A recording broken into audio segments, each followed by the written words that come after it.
we look at the setup, pretty good. All I would say, grip pressure, you did squeeze that, especially the thumbs were gripping on for dear life there. So just loosen that grip pressure with the thumbs. I think just give your arms a bit more mobility to move, okay? The left-hand one, like I said, as your before. As the club goes back here, very much your left arm going across your chest. Club at this point now is whipped way behind you. If you're making some swings now with the wall behind you, about a foot behind you, you've hit it already, haven't you? So you've whacked into that wall there, Mississippi, exactly, knocking something off the old mantelpiece there, okay? And the club continues even flatter behind you, even disappears behind you there. So at this point here now, your angle into the ground is there. So you're going to be in the ground somewhere over here somewhere. Right, okay. That's your natural angle. So you're now going to make some massive adjustments, either dropping or chucking the club over the top to find the ground somewhere down here, which is obviously not going to be a consistent move to make. And added into the fact your left arm and shoulder now, as you say, it's going to be a lot more strain on that we don't really want to have. So as we get back here, we're quite low, we're quite flat with the left arm. Compare that to this one here now. These are your practice swings you're making here to the side, okay? So you see the club now at this point, going back in front of your legs there, and now we're going up. So that's the angle now you're swinging the club on. Not a very straight line, but you get the idea. Yeah. Swinging down towards where this is in the same video clip rather than on the wrong page, okay? And then the arm now going up a bit higher, so you actually go more in line with your shoulders. The next thing's a little bit less blur. There we go. Okay, so going back here now. There we go. You can see your arm up there. So we can sort of compare that to that. Just come back a frame a second. There you go. Those two swings there now, your left arm is a lot more in line with your shoulders. It's just more an efficient way to swing that golf club down to the ground. So hitting the ground now is going to be something you're almost naturally going to do, rather than you having to sort of try and find the ground and drop. So when the arms then fall back down now, the club can just sort of swing back down and through.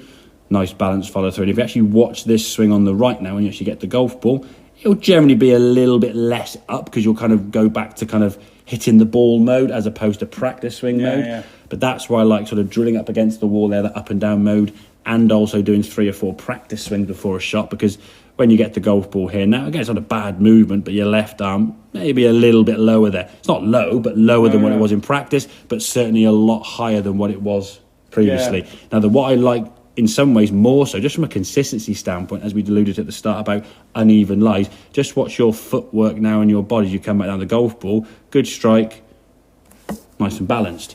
You watch your footwork on here now with you trying to find the ground.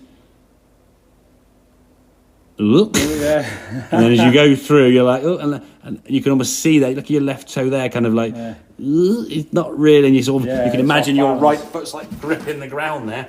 So if you're losing that, balance on a flat lie, and again, it wasn't a bad golf shot. That's the sort of almost the funny thing in some ways.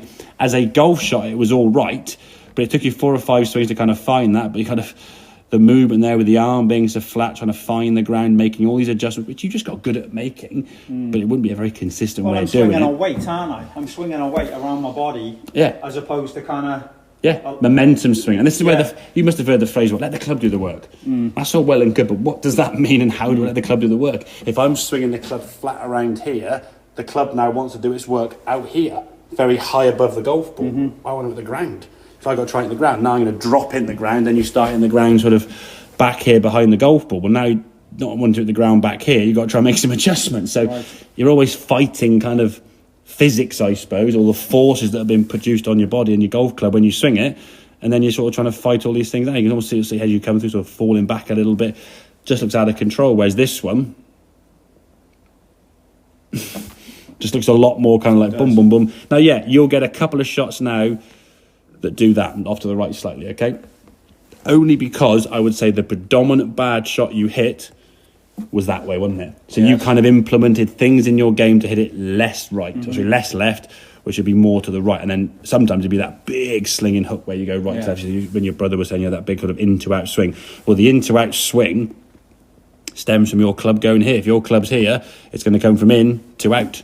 That's like a football player kicking a football. You swing your foot from way behind here and do that. What sort of shape of shot are we going to get? A big old hook, and then you got to try and fight that by using your hands or straightening your arm or manipulating it. It's just too hard to be fair to be consistent with that. The ball flight's making a massive amount of different shapes. Not going to be easy to do, is it? Okay, so as we said, in summary, looser grip, Yeah. Feel it softer in that grip. Feel there's a wall behind you, so that club is going up above that wall. You can see on this one now that club stays in the screen the whole way through this backswing. Even there at the top where it's furthest back, it's up above you there and back down on a nice angle there, okay? Whereas this one, from a sort of similar sort of position, the club's disappeared kind of chest high and doesn't really sort of reappear until sort of back up here somewhere. So all right, okay, that's a great drill. Too flat, up against the wall there, just feel the arms up and down, up and down.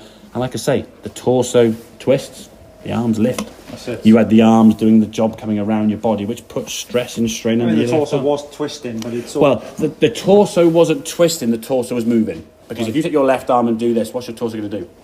It's going to move, isn't it? It's very hard to kind of go and do that. So if someone takes your left arm and does this, the momentum there, your chest is going to go with it, yeah? But you weren't actually moving your torso independently. You were actually almost dragging it around with the left arm movement. So if the arms work better and the torso does its job, the torso does this, the arms do that, things will start falling into place. You can work that up against the wall edge to get that feeling, yeah? Right. Now on the range, drill that 3 or 4 swings beforehand. Up, down, up, down, up, down.